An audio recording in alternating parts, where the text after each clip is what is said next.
இந்த மாநகரத்தில் அடிப்படை தேவைகளை பூர்த்தி செய்ய வேண்டும் என்பதற்கு தான் தேர்தல் நடத்தினாங்க. மாநகராட்சி தேர்தல். அந்த மாநகர மேயர் தேர்ந்தெடுக்கப்பட்டு திமுக மேயர் இங்க பணியாற்றிட்டு இருந்தார். அதுல வரி வசூல் பண்றாங்க. எதற்கு? மக்களுடைய அடிப்படை தேவைகளை நிறைவேற்றுவதற்கு வரி வசூல் பண்றாங்க. வீட்டு வரி, கடை வரி, அப்புறம் என்ன தண்ணி வரி, போதாதுக்கு குப்பைக்கு வரி போட்டாங்க. குப்பைக்கு வரி போட்ட ஒரே அரசாங்கம் திமுக அரசாங்கம்.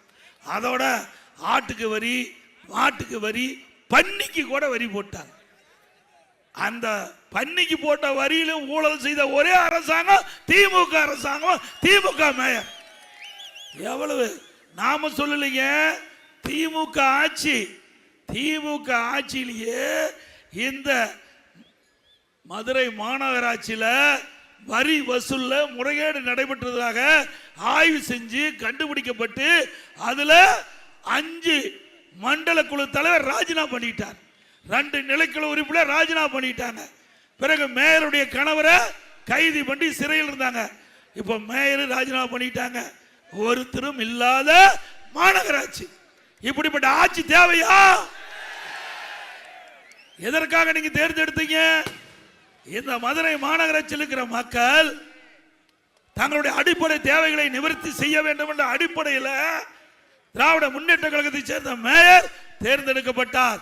ஆனா அதுல ஊழல் செய்த காரணத்தினால இதே திமுக அரசாங்கமே கண்டுபிடிச்சு இன்றைய தினம் அவருடைய மேயருடைய கணவரை இன்றைக்கு கைது பண்ணியிருக்கிறாங்க.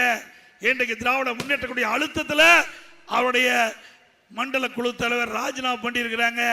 எவ்வளவு பெரிய ஊழல் இந்த ஆட்சியில் நடைபெற்று என்பதை இந்த மதுரை மாநகர மக்கள் எண்ணி பார்க்க வேண்டும். ஆகவே அப்படிப்பட்ட ஒரு அரசாங்கம் தொடர வேண்டுமா? சிந்திச்சு பாருங்க. எவ்வளவு அசிங்கம்.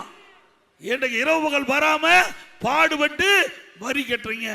உங்களுடைய வரி பணத்தை சுரட்டுற அரசாங்கம் தேவையா? உங்களுடைய வரி பணத்தை அபகரிக்கின்ற அரசாங்கம் தேவையா? ஒவ்வொரு இந்த மாநகர மக்கள் வசிக்கின்ற ஒவ்வொருவரும் சிந்திக்க வேண்டிய நேரம். மதுரை மாநகராட்சி என்பது சென்னைக்கு அடுத்து பெரிய மாநகராட்சி.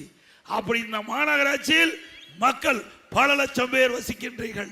அந்த பல லட்சம் பேர்களுக்கு இந்த மாநகராட்சியுடைய நிர்வாகம் தான் உங்களுக்கு தேவையான அடிப்படை வசதிகளை செய்து கொடுக்கக்கூடிய கடமை அதில் இருக்குது. அந்த மாநகராட்சி இருக்குது.